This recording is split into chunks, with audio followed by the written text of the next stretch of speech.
Tata ulang kebun sayur sebelum kita tanami sayuran baru. Assalamualaikum, apa kabar semuanya? Semoga dalam keadaan sehat, bahagia, dan selalu semangat dimanapun berada. Kembali lagi di video aku, kali ini masih di kebun, tapi kita nggak panen-panen ya. Kali ini aku dan Pak suami mau rehab kecil-kecilan ya kebun sayurnya. Kalau sebelumnya untuk lahan di kebun sayur kami itu kayak nggak ada sekat-sekatnya ya Bunda. Jadi misalnya kita bikin bedengan pun cuman ya tanahnya kita bikin agak tinggi begitu saja, sementara di bagian tepinya itu tidak ada apa kayu atau apa gitu ya buat nahan tanahnya. Pertama tanam sih oke-oke saja ya Bunda, untuk tanahnya itu masih gembur, tapi lama-kelamaan apalagi sering hujan, untuk tanahnya itu sedikit demi sedikit sering ke bawah air hujan, lama-lama juga habis Bunda. Jadi kayak kalau mau ditanam lagi itu repot ya, untuk sayurannya itu nggak subur lagi. Dan setelah kita cari-cari info ya, cari informasi di sosial media dari teman-teman, itu katanya untuk kebun sayurnya disuruh bikin bedengan kayak gini, tapi bedengannya itu bukan dari tanah yang cuman ditinggiin gitu ya Bunda, tapi bagian tepinya itu dikasih kayak penyekat seperti ini. Aku dan Pak suami pilih pakai hebel saja Bunda. Sebenarnya kita pakai genteng bekas atau pakai botol mineral bekas atau pakai bata merah itu juga bisa ya Bunda. Pokoknya banyaklah bahan-bahan yang bisa dipakai untuk penyekat bedengan seperti ini. Tapi aku dan Pak suami pilih hebel saja ya Bunda, alasannya supaya cepet selesai ya bedengannya. Karena untuk hebel seperti ini panjang-panjang ya Bunda, jadi kalau kita mau bikin bedengan itu cepat selesainya, jadi nggak buang-buang waktu begitu. Tapi kita bikinnya juga sedikit-sedikit ya Bunda, 1 bedeng 2 bedeng begitu. Jadi untuk semua kebun aku nggak langsung kita bikin bedengan semua, pokoknya sambil jalan saja, nanti kita bikin satu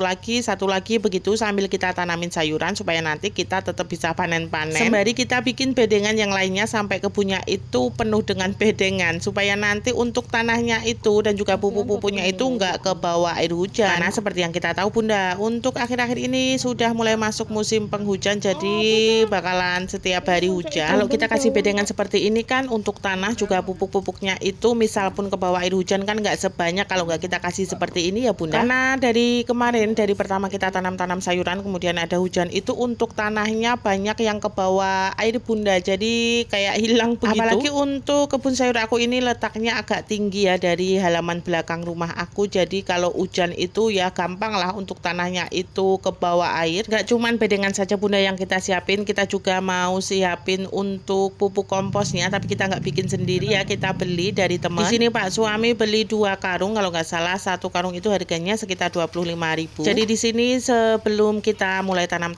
sayur lagi, kita mau siapin yang pertama bedengan tadi, untuk komposnya sudah ada, lanjut nanti kita juga mau bikin skam bakarnya. Skam bakar sebenarnya ada juga yang jual ya Bunda, tapi kita mau bikin sendiri karena untuk kulit padi itu di sini banyak, jadi nanti kita tinggal minta ke tetangga kemudian kita bakar saja, sekalian bisa menghemat uang ya. Untuk hari ini Pak suami bikin bedengannya baru jadi 1, mungkin nanti besok kita lanjut lagi, pokoknya kita lanjut sedikit demi sedikit, lama-lama juga jadi banyak. Oke Bunda, sampai di sini dulu video aku kali ini. Terima kasih buat yang nonton video aku, ditunggu video-video berikutnya dan jangan bosan-bosan. Assalamualaikum.